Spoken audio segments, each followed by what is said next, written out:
नमस्कार प्यारे दोस्तों एंड डियर स्टूडेंट। आज हम लोग बेसिकली डिस्कस करने वाले हैं रोटर पैरामीटर के बारे में। तो चलिए शुरू किया जाए आज की क्लास। देखिए रोटर पैरामीटर में हम पढ़ेंगे क्या, जैसे कि हो गया आपका करंट, हो गया इम्पीडेंस, हो गया रेजिस्टेंस, हो गया। ये कैसे वेरी करते हैं जब हमारा रोटर गति अवस्था में है या जब हमारा रोटर स्थिर अवस्था में है, तो इनके पैरामीटर्स पे क्या चेंजिंग आते हैं वही हम अच्छे से डिस्कस करेंगे और बहुत ही ज़्यादा इम्पॉर्टेंट है। देखिए सबसे पहले तो हम भाई बात क्लियर करते रहे आपको। ये मान लीजिए आपका क्या है, स्टेटर है। ये क्या है, स्टेटर है। ये हमने रोटर बना दिया भाई। क्या है ये रोटर, क्योंकि देखिए इस रोटर के इंड पे इंड रिंग की सहायता से शॉर्ट कर दिया जाता है, इसलिए इसका जो रेजिस्टेंस होता है भाई फिक्स हो जाता है। हमने R2 मान लिया, ये बात एकदम याद रखें। इसका रेजिस्टेंस जो होता है फिक्स हो जाता है, हमने R2। अब यहाँ पे हम R2 क्यों लिए हैं, क्योंकि अभी इसका हम क्या करेंगे, रेजिस्टेंस लिखेंगे। ठीक, इसके स्टेटर का, तो इसका हम रेजिस्टेंस लिखेंगे, क्या लिखेंगे, R1। यहाँ पे महत्वपूर्ण ये नहीं है कि आप मान के रहे हैं, आप अपने सुविधा के अनुसार कुछ भी मान लीजिए, R1 R2 या R इसको मान लीजिए, कुछ भी R डैश जो आपको अच्छा लगे। लेकिन यहाँ पे बात इसकी की जा रही है कि जो इसका रेजिस्टेंस होता है वो फिक्स हो जाता है भाई, R2। ठीक, ये फिक्स होगा। ये रनिंग कंडीशन के लिए भी यही होगा और स्टैंड स्टिल कंडीशन के लिए भी यही होगा। लेकिन इनकी रिएक्टेंस अन्य सभी पैरामीटर्स चेंज होते हैं। अब अगर मैं x की बात कर रहा हूँ, इसी प्रकार आप सभी से रिलेट कर लेंगे। अगर मैं यहाँ पे x रिएक्टेंस की बात कर रहा हूँ, अगर मैं यहाँ पे x2 नॉट लिखा हुआ हूँ, तो आप यही समझेंगे कि यह वह रिएक्टेंस है जब हमारा ये रोटर स्थिर अवस्था में है। x2 नॉट वह रिएक्टेंस है जब हमारा रोटर स्थिर अवस्था में है। अगर मैं इसी प्रकार यहाँ पे x2s की बात करूँ, तो आप यही समझेंगे कि यह वह रिएक्टेंस है जब हमारा रोटर गति अवस्था में है। ओके, इतना आप क्लियर करके रखें। चलिए आगे बढ़ा जाए। अब देखिए R2 रोटर रेजिस्टेंस पर फेज।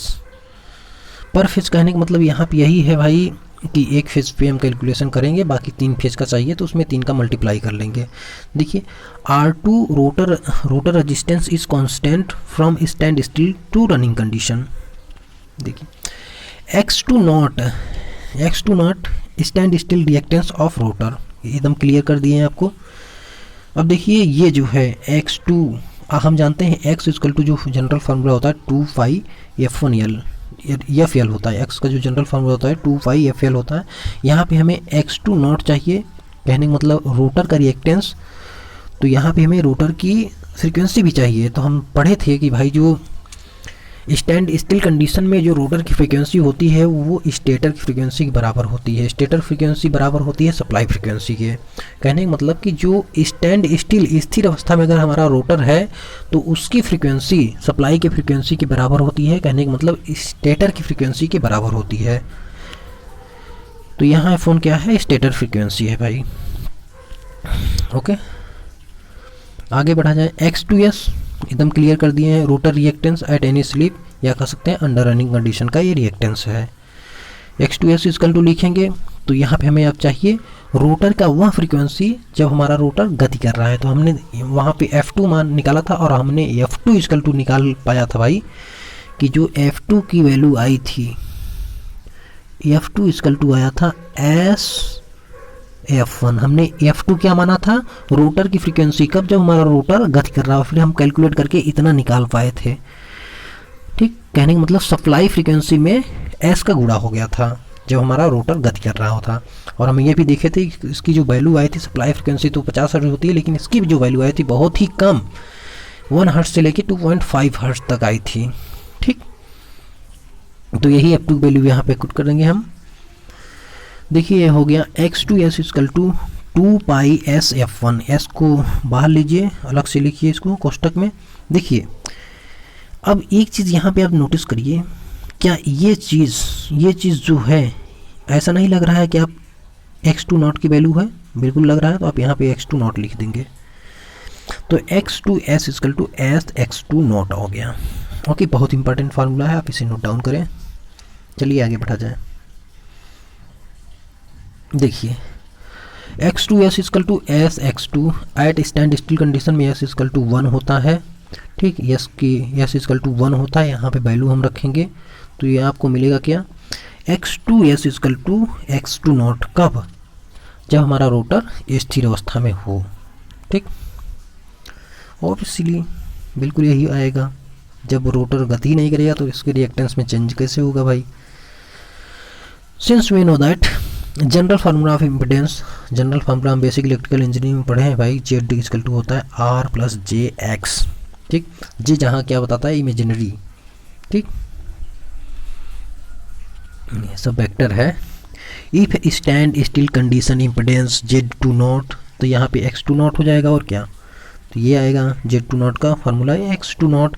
अब देखिए मॉड जेड आपको निकालना है तो बिल्कुल इजीली निकाल सकते हैं। Mod Z general mod Z two आपको निकालना है तो कैसे निकालेंगे, ये बस यही सिंपल सा R2 का square plus X two naught का स्क्वायर हो गया मॉड जेड का मान।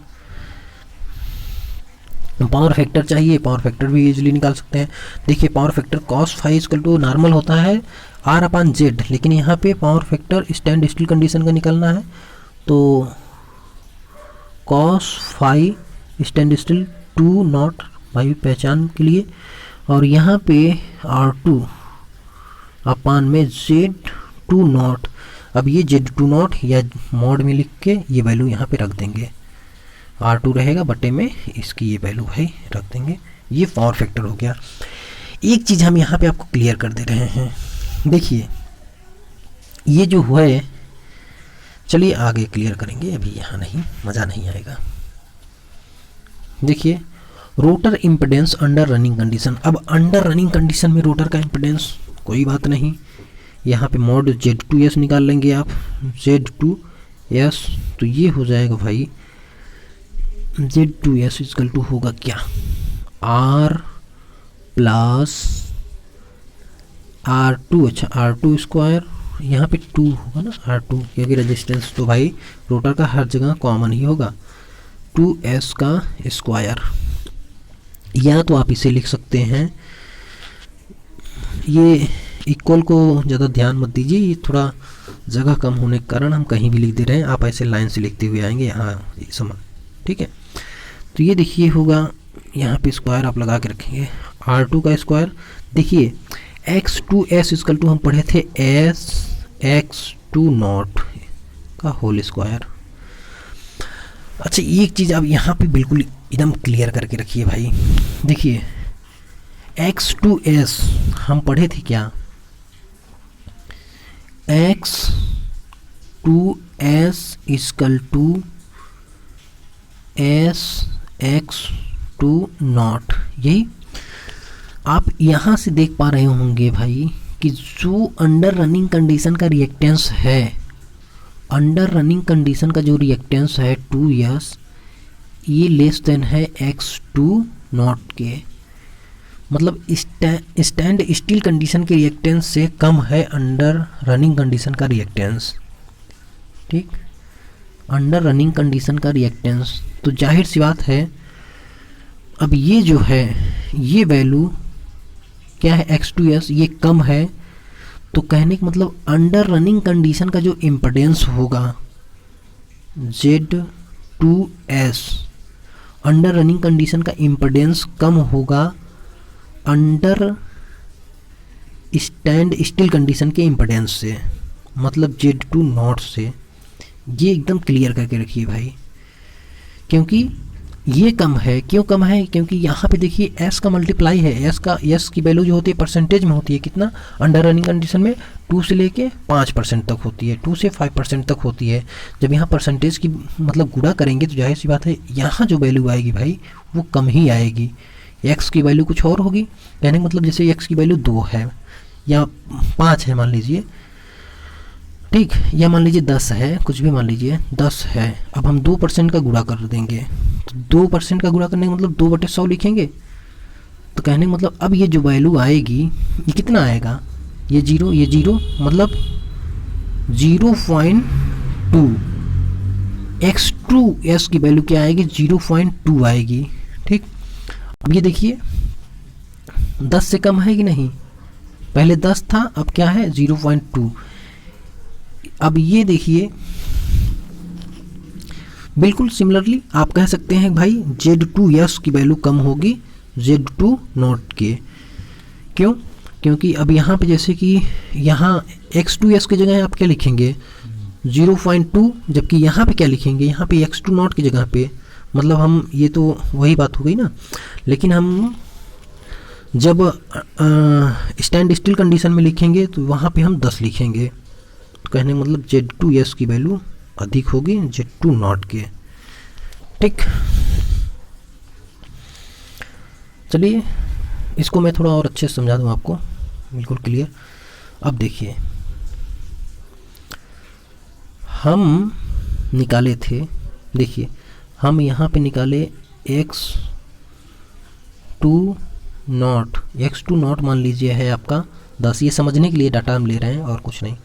X2 नॉट हमारा है 10 है। अब हमें चाहिए X2S की वैल्यू। X2S की वैल्यू हम जानते हैं होता है X2 नॉट। अब हम मान लीजिए 2%, क्योंकि हम जानते हैं 2 से लेके 5% तक होता है ये वेरिएशन जो होता है स्लिप का।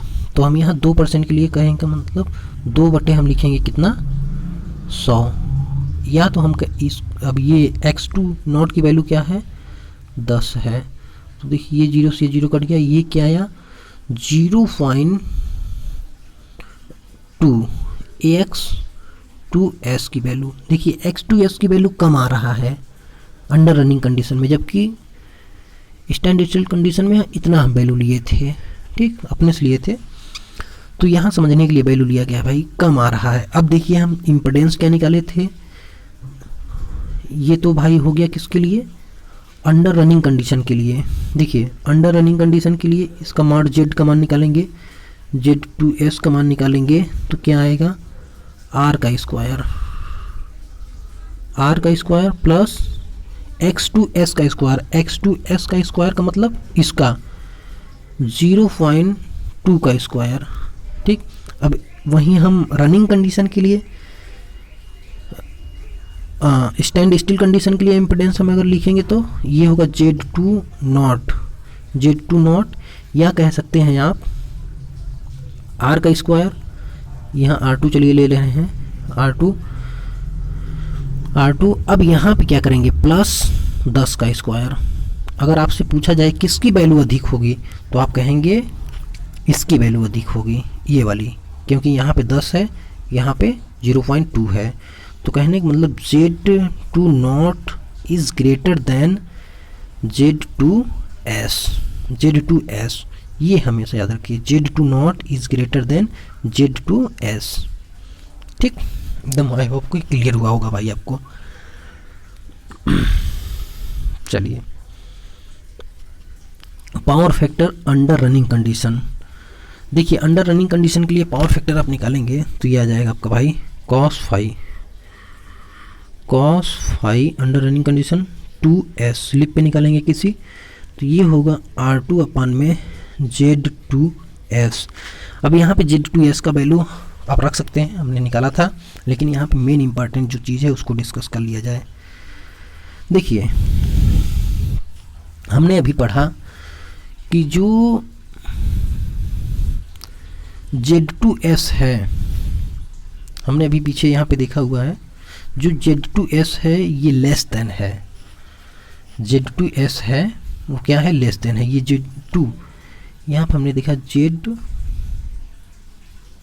Z2S is less than Z2 not के। देखिए अब यहाँ पे हम लिख रहे हैं पावर फैक्टर, किसकी पावर फैक्टर हम लिखेंगे, ये तो रनिंग कंडीशन के लिए, अब यहीं पे हम लिख रहे हैं स्थिर अवस्था के लिए पावर फैक्टर cos फाई 2, तो ये होगा R2 अपन में Z2 नॉट। देखिए इन दोनों का कंपेयर करिए आपस में, इन दोनों का कंपैरिजन, तो इनमें दोनों में आप देखेंगे जो Z2 नॉट है ये बड़ा है, कहने का मतलब इसका जो पावर फैक्टर होगा वो क्या होगा कम होगा, ये अधिक है, Z2 नॉट अधिक है तो पावर फैक्टर इसका कम होगा। यहाँ पे देखिए ये कम है, ये कम है तो इसका पावर फैक्टर अधिक होगा, क्योंकि ये एक दूसरे की व्युत्पन्नपाती है, इन्वर्सली प्रोपोर्शनल है, ठीक है, इसका पावर फैक्टर क्या होगा, कम होगा। तो क्या आपको यहाँ देखने के लिए मिल रहा है cos phi 2s is greater than cos phi 2 not, cos phi 2s is greater than cos phi 2 not. कहने का मतलब आप ये कह सकते हैं, बिल्कुल क्लियर है, it is very clear that in case of rotor the power factor under running condition is greater या हायर देन, किससे, जब हमारा रोटर स्टैंड स्टिल कंडीशन में है उस समय का पावर फैक्टर के, ठीक, ये बिल्कुल आप कह सकते हैं। चलिए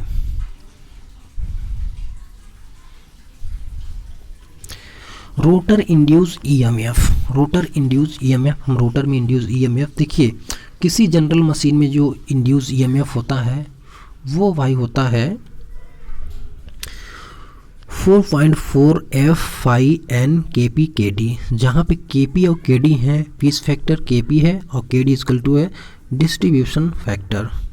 और ये के पी के डी की जो वैल्यू होती है, देखिए फुल पिच के लिए के पी इक्वल टू 1 होता है और कंसनट्रेटेड वाइंडिंग के लिए के डी इक्वल टू 1 होता है। भाई ये एकदम नोट डाउन याद करके रखिए। देखिए rotor induce EMF under running condition, बस अंडर रनिंग कंडीशन में अंडर रनिंग कंडीशन की रोटर की फ्रिक्वेंसी लिखेंगे और उसकी E2S करके लिख लेंगे। E2S इक्वल टू बिल्कुल यही है। अब के पी के डी की वैल्यू 1 यहाँ पे पुट करेंगे, फिर आप पाएंगे ये E2S equal to 4.44 F2 phi N.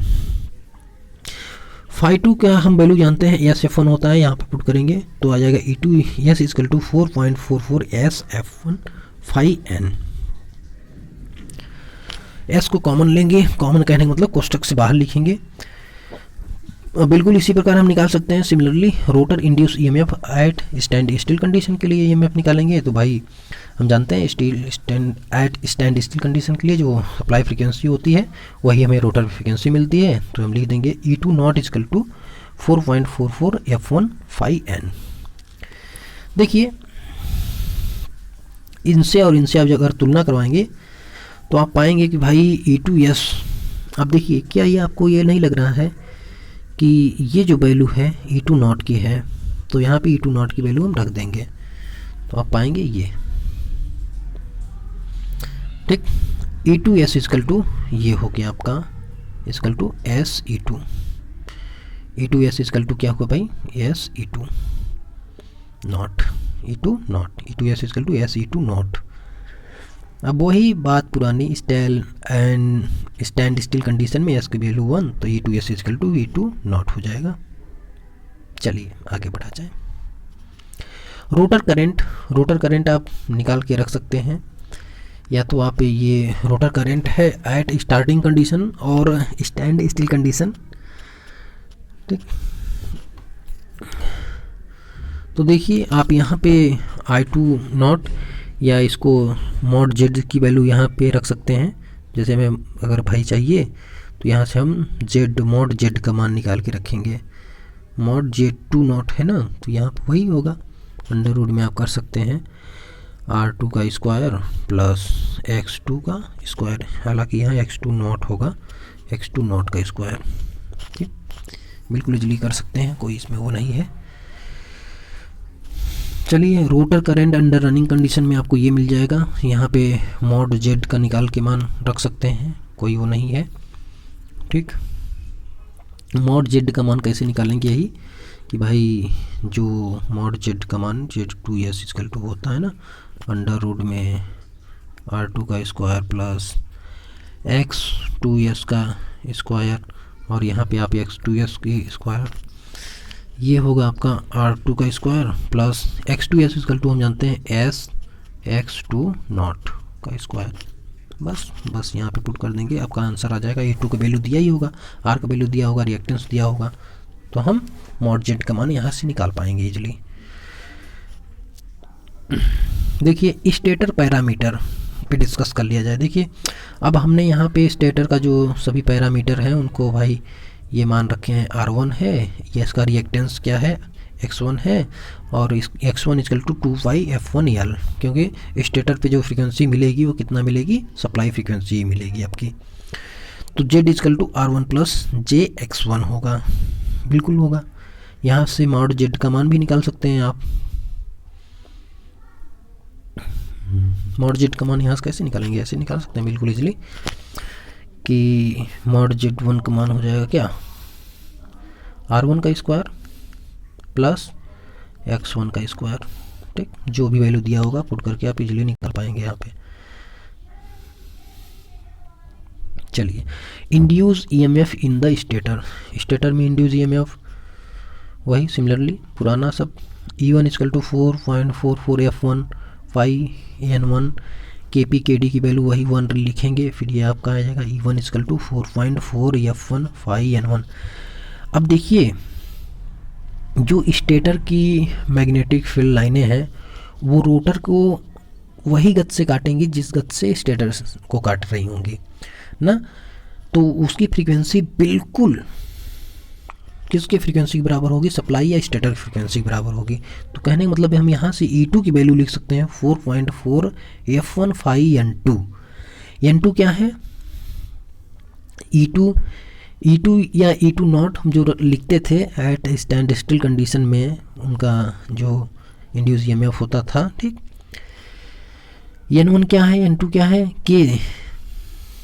अच्छा ये अब देखिए, ये और ये समीकरण मान लीजिए 1 है, ये समीकरण 2 है। 1 और 2 का एक दूसरे से भाग देने पे तब आपको यहाँ मिलेगा, आपको यहाँ E1 बटे में E2, देखिए भाग देंगे तो ये और ये आपस में कट जाएंगे भाई, बचेगा क्या, सिर्फ N1 बटे में N2 या इक्वल टू K कह सकते हैं, ट्रांसफॉर्मेशन रेशियो है। ठीक, तो कहने का मतलब ये देखिए आपको यहाँ पे मिल क्या रहा है, आप कह सकते हैं K is like transformation ratio of transformer. ठीक, बिल्कुल ये ट्रांसफार्मर वाला आपको यहाँ पे दिख रहा होगा, सभी ट्रांसफार्मर में भी ऐसे ही होता है ना, E1 बटे E2। N2 क्या है, number of turn in the rotor, N1 क्या है, number of turn in the stator. Okay, तो आज के लिए बस इतना ही रखते हैं, बाकी आप सभी इसे नोट डाउन करके याद करके रखिए, सभी इंपॉर्टेंट चीज़ों पे डिस्कस किया गया है। आई होप सो कि आपको बिल्कुल क्लियर हुआ होगा ये सूत्र कहाँ से कैसे आए, इनमें जो वेरिएशन चेंजिंग हो रही हैं वो किस तरह से हो रही हैं। तो भाई वीडियो को लाइक करें, शेयर करें, चैनल को नए हैं तो चैनल को सब्सक्राइब भी करें, क्योंकि इससे रिलेटेड मैं आपको और अच्छे वीडियो लाता रहूँगा। लेकिन इससे पहले आपको चैनल को भाई सब्सक्राइब करना बहुत ज़रूरी है। इससे क्या लगता है ना कि हमें लगता है भाई कि हम जो वीडियो बना रहे हैं पूरे मेहनत तो लगता है भाई इस तरह से वीडियो बनाने में, वो मेरा वीडियो सफल हो रहा है, लोग इसे मतलब अच्छा लग रहा है लोगों को, बस यही। चलिए आज के लिए बस इतना ही, बाय बाय, टेक केयर।